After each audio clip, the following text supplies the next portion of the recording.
Can you hear me better now? Okay. So we are going to continue to close this month of Thanksgiving before we are going to be forced to jump into a new season we call Advent. So we have no choice. So we cannot avoid that. So today is really the closing of the series that we've been talking since we started in November to highlight the idea of being thankful, how we can practice thankfulness, not only on the Thanksgiving night or dinner, but we hope that at least a few times a year, if it's not once a month, if it's not once a week. And we quoted different stories to be grateful. And last time, really, we're grateful to see other members who were here to share their simple stories and to know that we all can have something to offer. And being grateful is not, we are not making ourselves look like saints or we put ourselves in a better place because we can practice gratefulness. It's a healing thing. When you do that, you are giving yourself a wonderful gift to sit back and to think about those who touches your life. When you do that, the first thing, you're doing a very good exercise to refresh your memory, you know?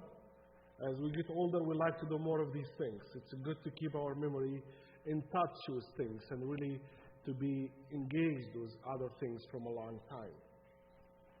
And when you do that, you are telling yourself that while the whole picture in the world is telling you bad news, bad people, evil, whatever, when you recall the good moments, you are telling yourself, no, there is still some goodness in the world. So gratefulness is not just being about good Christian or good American or remembering our Thanksgiving tradition. It's a good healing process if we keep doing it. You refresh your memories.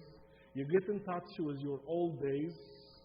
You feel like you are whole. You're not just saying, everything is behind me is garbage. I don't want to think about it.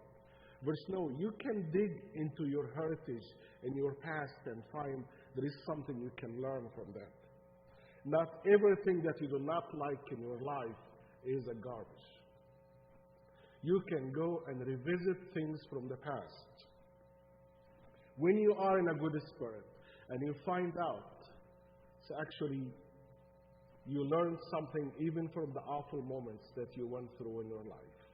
You may learn something even from the people that at some point in your life you could not even stand remembering their names, right? And you can go back and visit these people and these memories with a soul that's going through healing and not a sour soul that's just going around angry. So trying to be thankful, to know that it's good to be thankful as a good Christian, but actually you're giving yourself the best gift. You remind yourself, yes, there is a lot of evil, there is a lot of sadness in the world. But when you visit these good moments in your life, these good peoples in your life, you are telling to yourself, nope, there is evil, but there is goodness. There are people who are abusing each other, but there are good people who just do good things and do not wait for a reward. There are people who do not care, they walk by you and ignore you and act and treat you like you do not exist. And there are those people who are going to dig for you to find and say, how are you doing? And they really mean it. So we know the world is full of difficult things and difficult peoples and difficult moments. But if this is the only picture you can draw about life, I'm sorry to tell you, your life is going to be more difficult.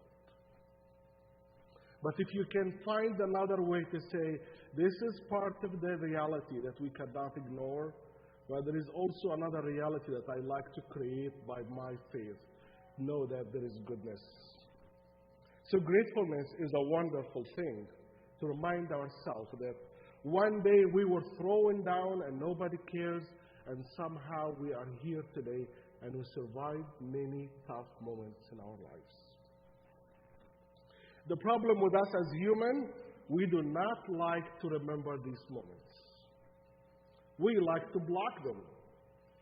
We like to think all our life, we were born and raised as king and queens, and nothing was wrong in our lives. Somehow we like to block these moments because they're so painful, or we don't want even to go and think about it. But what actually makes our life is good is the ups and the downs, the winter and the spring, the south and the north. That's what's made the contrast in the whole life, the black and the white, all these things in our life. That's what makes what we call beauty. If anything, just a single side of life, I do not think that you experience what really life is and what life is about. I remember as a little child when I was born in a very little place that's called Egypt, just next to Minnesota, just on the map if you look at Egypt, very close. So I was born and raised in a temperature that's very close to your temperature. So I was born in a desert land. And when I came, like more than 15 years ago, when I moved to this land, and I always dreamed about and pictured romanticized the idea of being in the snow land. Yay, snow land, and everything is pretty and beautiful. And the joy did not last even for a month. And then I figured out is actually what I see on the surface. That's that childish way of thinking about the snow white, kind of like a fairy tale thing, like snowing. But when you live in the weather, I could not believe that people are living in this harsh weather. How they even survive it all these years. But just when I remember that, I remember when the first time I was on the airplane, and I was so excited about to look from above and think that I'm going to see everything from above. I always, as a little child, wonder about being tiny, little child, walking in the desert of Egypt, seeing this big thing that's called airplanes, and wondering about what's happened there. What people can say when they are up there. What can they see? Can they see this little child waving at them in the ground there? Can they hear me screaming as like who has no idea about science and how these things working, but just a little child who just say, "Can you see me? Can you hear me?" And when days turn around, this little child somehow made it to be on the air, riding on airplane as a big thing in my life. And I wonder that I'm going to look for everybody's walking. And every time as the airplane gets higher, everything gets smaller. As it gets higher, you're not seeing anything down there. And I wonder about the two perspectives of the world. When people who are just sitting there and think they're so tiny and they're looking at somebody and they're romanticized in the idea of what's up there. And when we switch places and we are up there and looking at things and everything looks smaller and smaller and smaller to the point where they even disappear. We cannot even see them.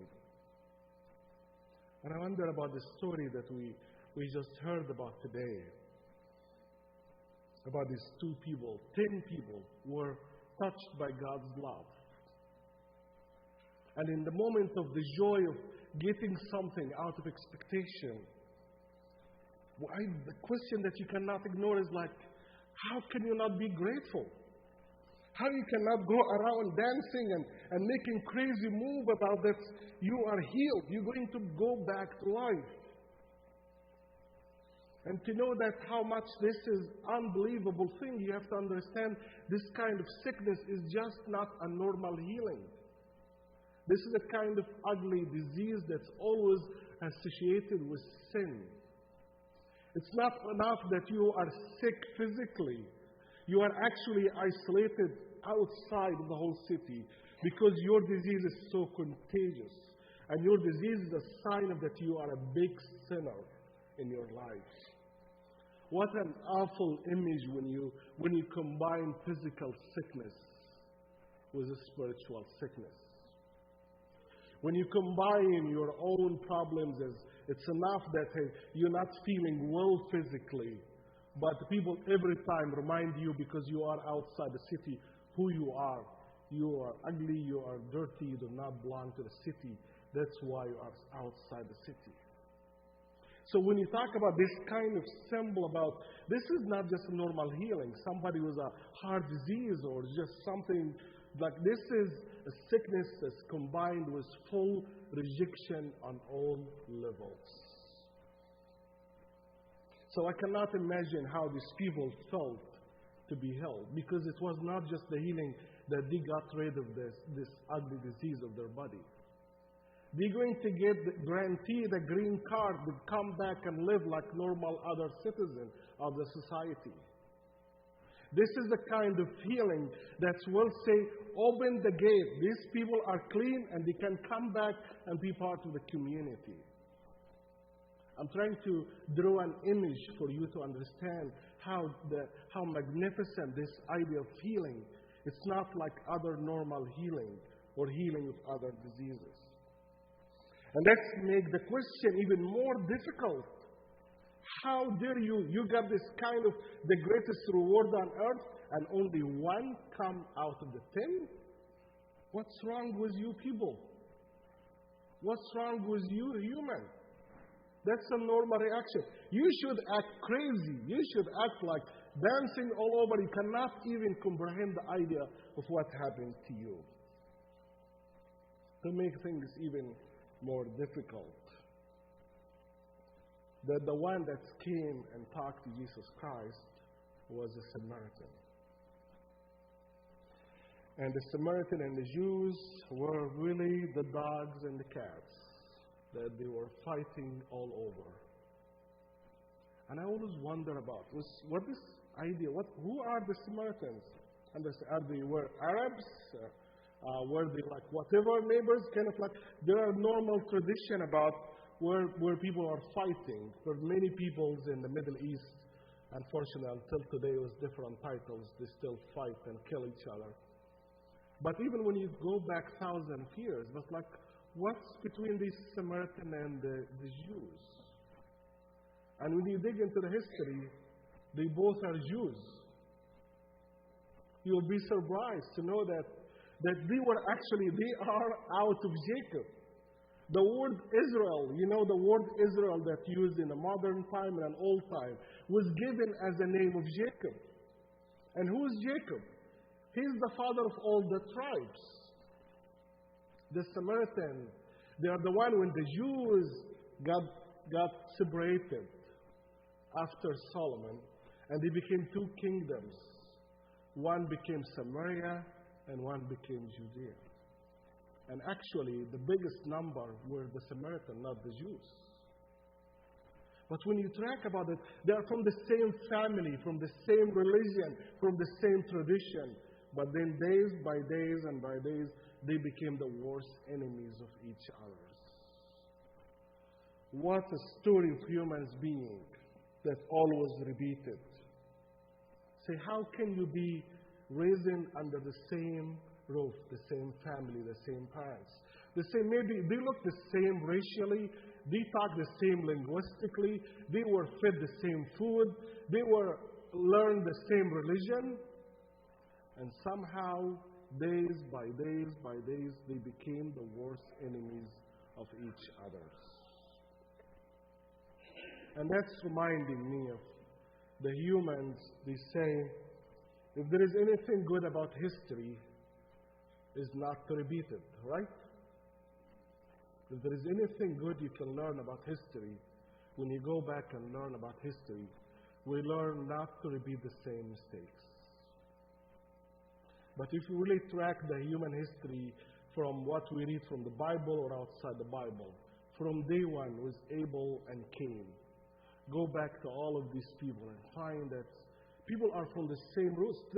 People are fighting because there are differences in religion, there are differences in social class, there are differences in their race background, and all of these. Maybe that's one reason, but that's not the reason really. Tell me how many differences were between Abel and Cain. Tell me how much difference between the Samaritan and the Jews. But really the difference is, if people are not willing to work things out, they will find an enemy to make. The reality that if we are not saved by God's love, believe me, if we do not find that enemy, we'll fight ourselves. who saved us from this idea of we need to find somebody to be encounter on the other side. So we can find a goal, we can we'll make a fight and make a war. Who saved us from this being inside us that's always looking even to eat their own parents or their own brothers and sisters. I accept all the ideas about, yes, we have a lot of things because of the social class, religious differences, but believe me, it's not enough answer to all of these things that you see around you. So today, as we see that Christ is telling us what's wrong with you people, the normal reaction is the thin one that was supposed to come and be grateful. But the one who came was a Samaritan, and Christ was a Jew. And he came to him because he was an honest guy he was so overwhelmed by the love. He forgot about all the differences. He has many reasons not to go back. I am Samaritan, he is a Jew. My own people will actually hurt me because I am celebrating a guy who's a Jew. I am celebrating a guy who's on the other side of my enemy. But as we see this guy, he did not really care about what people will say about me. He did not care how is he going to be reviewed by his own people. His own people will see him as a spy that he's really just celebrating one of our enemies. But the truth that I do not care about who this guy is. The truth is this guy touched my life and changed my life. I don't know whatever he's doing in his personal life. I don't know how much about his theology. But I know one thing, that I was outside. I was outcasted. And now I am on the side to be relieved. Jesus, on his way toward Jerusalem, he chose to go through borders between Samaria and Galilee. And the borders is a very, very important place. Have you ever thought about why do you need to draw a border between somebody and other person? How do you need to draw a border between the line? If you are a farmer, you need to know your land, And why do we need to create borders between each other? Because I want to know this is where I belong and this is where you belong. And Christ was offering an idea of the borders has no place in my heart. The borders could be created to protect people from invasion. But also borders is showing who is in and who is out. Borders was always saying, this is the line. If you cross the line, bad things going to happen. Borders showing who is stronger and who is weaker. Borders is always showing that it's just a display of many strengths and many weaknesses that human can have. But Christ was saying that through my love, all these borders that you guys create, it's an imaginative line for me. It's not real. We do it to protect each other from many things, from nations, from other bad things. But they should not be created so people can be outsiders and do not belong to the community. As we understand the writer of this gospel, that on Jesus' journey to Jerusalem, that was the top thing for Luke. If you want to summarize what Luke is trying all the time to tell you, the most important thing, Jesus' trip to Jerusalem. That's a summary of the Gospel of Luke. So he wants to tell us that we as Christians, as you celebrate the birth of Jesus Christ as being a mysterious thing that happened, as you celebrated his resurrection, but to remember that in between the birth and the resurrection was Christ's ministry.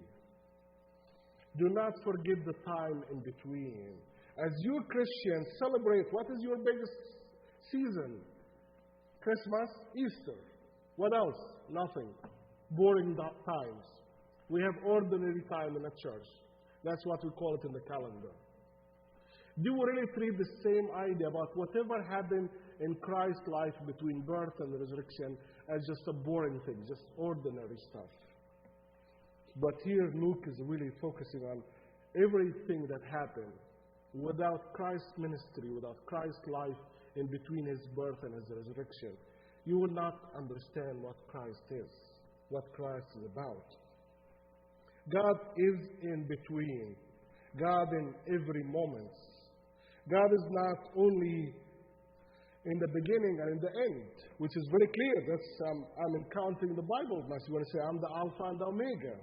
But I will say, I am the in-between too. Yes, I am the Alpha and the Omega, but I am the God of all the moments that's happened in between. He also God that moves to care about what happens to you in every moment. He's not just sitting waiting the end of the marathon, say, come to me, I will reward you if you come to the end of the marathon. The marathon is in your life day by day and moment by moment. God is walking with you. He's not sitting at the end of the line to say, good job, you got your rewards. He's the one that's, when you see the runners and those who are holding waters and running by them to check and be sure they are doing okay. I prefer to see God in this image, not the one waiting at the end to reward me, but the one that's by me watching. Be sure that I am okay. Be sure that I keep my breath so I'm not out of breath. If I need water so I can stay alive, He will throw a bottle of water to me so I can continue in this marathon. He's the God in between, in all the moments. When Jesus met these 10 lepers, sickness that afflicted with sin according to Jewish tradition, they kept their distance. They were afraid. They know that nobody would like them to be closer to them. But Christ broke the borders, and He was closer to them. He started to show that you are human, and your sickness is a human sickness, and not rejected by God's grace. When Jesus broke the wall and took the risk to show them, this is the way I want you to understand God's love.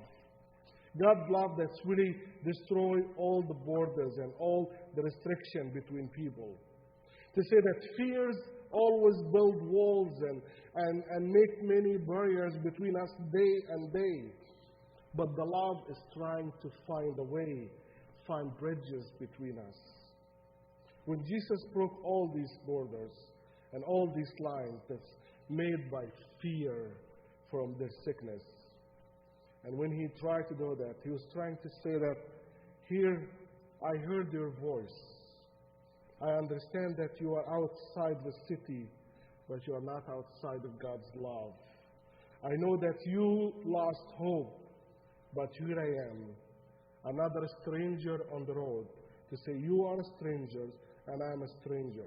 Let's make a great gift to be a good strangers, to accompany each other. They did not know if He will listen or not. They did not know if He will care or not. They were not sure if He has something to offer to them or not. But they know that they have nothing to lose.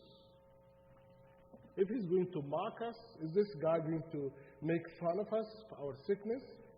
Well, it's not new. People doing that to us every day. Why not? They took the risk, not because of their faith, but because of their despair. They have nothing else to lose. Jesus surprised them by coming closer and taking a good look at them. He tested their faith by asking them to follow the Jewish system, the Jewish tradition. In other words, He was asking them to go to places, go to these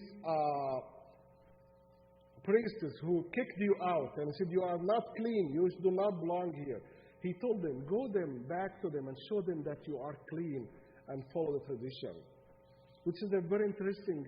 Christ is in a gentle way pushing them to places that they do not like to go. Push them to go and see people that they are afraid to go back to. As somebody with this kind of sickness, the worst thing you want to hear the word priest and temple. You are far away from this, but actually Christ say, now you are healed. You show them that you are in a good place. Go back. In other words, He doesn't want only to be healed physically, but He wants them to be healed here and here. He wants them to be healed from the fear. How many times we physically get healed, but really mentally we're still living the cycle of the same sickness. So Christ pushed them to go back to these anxious places, to these people that they used to refuse them. And He challenged them. Try to build bridges with others who may try to build barriers with you. Those who challenge you in the past, Christ said, go back. But don't go back with anger, but go back with love. Go back knowing that you are not alone and that Christ is with you. And as we said, on His way, He told them, on their way to follow what Jesus said, they became clean. And that's why I named my sermon today, On Your Way. Do not miss that, on your way. Do not worry about only to get to your destination, but be attention to everything happen on your journey. There are a lot of good things happen in between. Do not miss God's love and God's talking to you while you are on your way. I don't know where you are going. I don't know how long you're going to be. I don't know what kind of journey that you are taking. But all of us, as we are alive, we are on our way somewhere. So when you are on your way, do not miss every moment. Do not miss to see God in our daily routine. Stop and realize that many things in this life that need to be appreciated and respected. Appreciated like people who are in the hospital on Thanksgiving Day or on the Christmas Day or New Year's Day. Seniors who are alone in their homes with no company. People who live far away from their family. People who will be missed for the first time around the table. People who works on these holidays to keep us safe and secured. One of the 10 came back to say thank you to Christ. He forgot he was Samaritan and Christ was a Jew. He did not care how people from his side would review his reaction. He knew one thing, that he was so grateful to this guy who named Jesus Christ. He was honest and authentic about his emotion, and that's why he was not only healed from his illness, but he discovered the best way for a holistic medicine, for a holistic healing. Not only when this piece of body just get healed, how can I get the inner healing? In the end of the story, we hear Jesus is wondering about what happened to the rest who are healed like this man. Yes, and I'm like you. I can blame them. I'm so angry about these 9 people. How dare they cannot go back and be thankful? Yes, you and me, we can blame these people, and you can say everything negative you want about them. But the reality is, maybe we are not that much difference from them. You know what? Maybe they were caught in the life. You know how many times say, I'm so busy, I cannot even have time for myself. I cannot even have time to stop and be grateful. How even I can be grateful to other people? Remember, that sounds similar. That's what we say today. Maybe they were controlled by fear. I am afraid if I express myself and show emotion that maybe I don't know how people review that. Maybe they were busy to celebrate their own gifts. They were happy with what they got, but they forgot the giver. Maybe they weren't sure about Christ and who was the real reason for this healing. We are most of times caught in many things that cover our eyes so we cannot see the simplest gift from God. We are caught in life centered around speed and more, while meditation and reflection became like an old medieval practices. Our chance today in these holy days to have a chance to may slow down, get in touch with life, while 9 people will see everything happen in life because simply things happen. But there is a chance one person will say everything happened as a way of communication between us as human and God. I pray that all of us today to be this person, to keep hope alive, and to remind us holy days are not just a tradition, but they are signs on the road to keep us safe and to help us to move forward in the right direction. Amen.